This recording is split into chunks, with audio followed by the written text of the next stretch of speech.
Hello everyone, అందరికీ నమస్కారం అండి. ఈరోజు మా ఇంట్లో నేను చికెన్ బిర్యానీ చేశాను. ఏ విధంగా చేశానో మీకు కూడా చూపిస్తాను, చూసేయండి. ముందుగా కేజీ చికెన్ తీసుకున్నాను.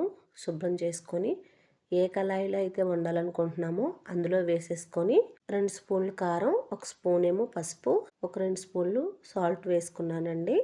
రుచికి సరిపడగా వేసుకోవచ్చు, తక్కువ తింటాం అనుకుంటే తక్కువ వేసుకోండి. 1 స్పూన్ గరం మసాలా, 1 స్పూన్ ధనియాల పొడి, 1 స్పూన్ జీలకర్ర పొడి వేసుకున్నానండి. ఇక్కడ జీలకర్ర అయిపోతే వేయించి దంచి అప్పుడు వేసుకుంటున్నానండి పొడి. తర్వాత అల్లం వెల్లుల్లి పేస్ట్ 2 స్పూన్లు వేసుకున్నాను. ముందుగా వేయించి పెట్టుకున్న ఫ్రైడ్ ఆనియన్స్ గుప్పుడు వేసుకున్నాను. 2 గరిటెలు పెరుగు వేసుకున్నాను. ఒక నిమ్మ చెక్క వేసుకొని మొత్తం అంతా ఒకసారి బాగా కలుపుకొని తర్వాత అందులో ఒక గుప్పుడు కొత్తిమీర వేసుకున్నాను. అలాగే కొన్ని పుదీనా ఆకులు కూడా వేసుకున్నాను.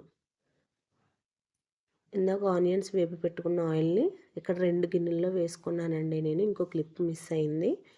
వేసేసి మొత్తం అంతా ఒకసారి కలిపేసుకొని చివరిగా ఒక 3 పచ్చిమిరకాయ చీలికలు అందులో వేసేసుకున్నాను.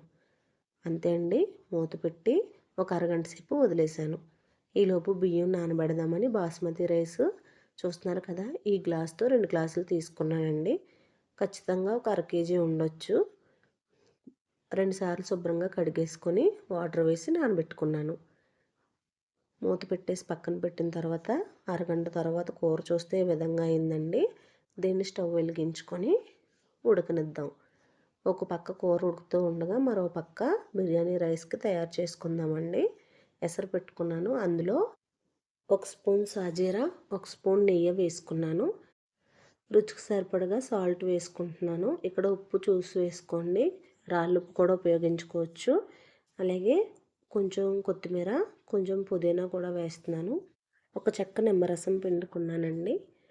తర్వాత చెక్క, ఒక స్టార్ పువ్వు, లవంగ మొగ్గలు, ఒక యాలక్కాయ, అలాగే మరాఠీ మొగ్గలు అంటారు కదా, అవి వేసుకొని ఉల్లిపాయలు వేయించుకున్న ఆయిల్ ఇందులో కూడా ఒక 2 స్పూన్లు ఉంటుందండి వేసుకొని ఎసరు బాగా మరగబెట్టుకున్నాను. ఈలోపు కూర మధ్య మధ్యలో కలుపుకుంటూ దగ్గర పడే వరకు చూసుకున్నాను. ఇక్కడ నేను స్పైసెస్ ఎక్కువ ఉపయోగించలేదండి, ఎందుకంటే పిల్లలు తింటారు. మరీ ఘాటుగా ఉన్నా కొంచెం ఇబ్బంది పడతారు కదా, అందుకని తక్కువగానే వేశాను. ఈ ఘాటు సరిపోతుందండి పిల్లలకి. ఇక్కడ ఫుడ్ కలర్ ఏమీ యూజ్ చేయకుండా కూరలో పైకి తేలిన ఆయిల్ని తీసుకుంటున్నానండి. ఒక 3 గరిటెలు పక్కకు తీసి పెట్టుకున్నాను. ఈలోపు ఎసరు మరిగిపోయింది. బియ్యం కూడా నానిపోయినాయి చక్కగా. అవి అందులో వేసేసి మరి కలిపేయకుండా ఒకసారి చెక్కగరిటతో కలుపుకొని ఉడికించుకున్నానండి. బియ్యం ఉడికినాయో లేదో ఒకసారి చెక్ చేసుకున్నాను. చూస్తే పలుకు ఇలా ఇరిగినట్టు ఉండాలండి. మ్యాక్సిమం అయిపోయినట్టే. మిగతా 10% మనం కర్రీలో వేసేస్తాం కదా, అక్కడ మగ్గిపోతుంది.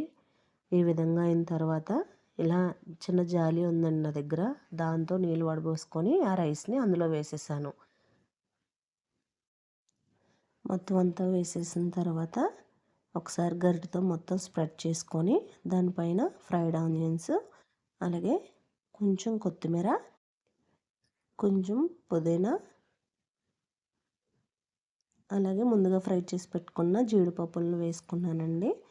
వేసుకొని మనం పక్కకు తీసి పెట్టుకున్నాం కదా గ్రేవీని, అది కూడా పై వేసేసుకున్నానండి. ఇక్కడ ఏంటి అటు ఇటు తిప్పుతున్నారు అనుకోవద్దు. పక్క స్టవ్ కొంచెం మంట పెద్దగా వస్తుందండి. ముందు దానిపైన ఉడికించేసి మీకు వీడియో క్లారిటీగా రావడం కోసం ఇటు సైడ్ పెడుతున్నానండి. ఆ పక్కన కనబడట్లేదు కదా, ఫోన్ పెట్టడానికి కూడా ఆ పక్కన వీలు అవ్వట్లేదు, అందుకే ఇటు నుంచే తీస్తున్నానండి. ఫైనల్గా ఒక 10 నిమిషాల పాటు దమ్ పెట్టేసుకుంటే సరిపోతుందండి. చాలా చక్కగా ఉడికిపోతుంది.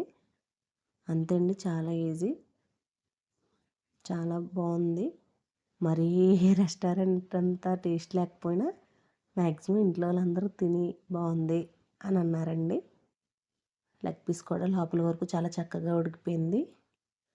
దీంట్లోకి ఫ్రైడ్ ఆనియన్స్, జీడిపప్పులు పైన కొన్ని జల్లుకొని అలాగే ఒక 2 ఉల్లిపాయలు నంచుకొని తింటే చాలా బాగుంటుందండి. మీకు నచ్చినట్లయితే మీరు కూడా ట్రై చేసేయండి. వీడియో కనుక నచ్చినట్లయితే ఖచ్చితంగా లైక్ చేసి సబ్స్క్రైబ్ చేయడం మర్చిపోవద్దు. Thank you.